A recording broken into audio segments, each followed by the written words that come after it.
When Watch Dogs launched in 2014, one of its lesser discussed but quite interesting features was the online invasion mode, where players could hack into each other's cities via the networked system known as CTOS. The idea was that you weren't just fighting NPCs, other real players could invade your single-player session, if enabled, and attempt to hack you, while you could invade theirs in turn. This added a layer of unpredictability and tension to what might otherwise have been a purely solo sandbox experience. In development, the team at Ubisoft Montreal emphasized that the city's interconnected systems, traffic lights, CCTV, cell phones, etc., were built with an eye toward both single-player gameplay and multiplayer intrusion possibilities. The game engine Disrupt supported environment simulation and connectivity in a way that enabled players to trigger chain reactions in someone else's session. So, in practice, imagine you're cruising down the street in the fictionalized Chicago of the game, minding your missions. Suddenly your console signals hacker intrusion. Another player has invaded your world and is trying to drain your city's resources or mess with your stuff.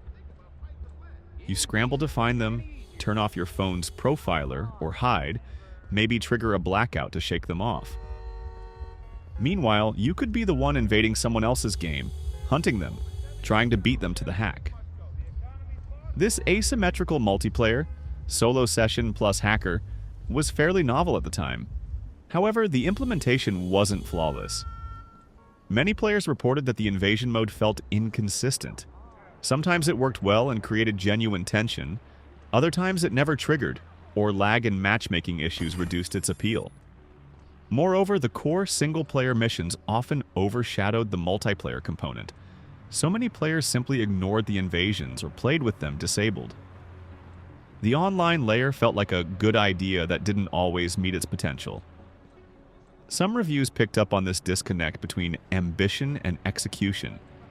Another related point, the online mode showed how Watch Dogs was thinking about surveillance, connectivity, and infiltration, not just as story beats but as gameplay mechanics.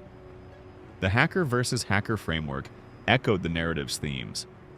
You are both surveilling and being surveilled, controlling systems and avoiding control. This made the multiplayer more than just extra content. It tied into the world building.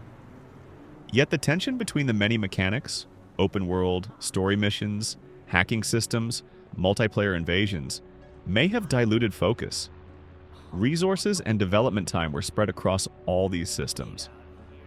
In the broader scheme, the invasion mechanic of Watch Dogs influenced how later games, including its own successors, thought about player-in-your-world features.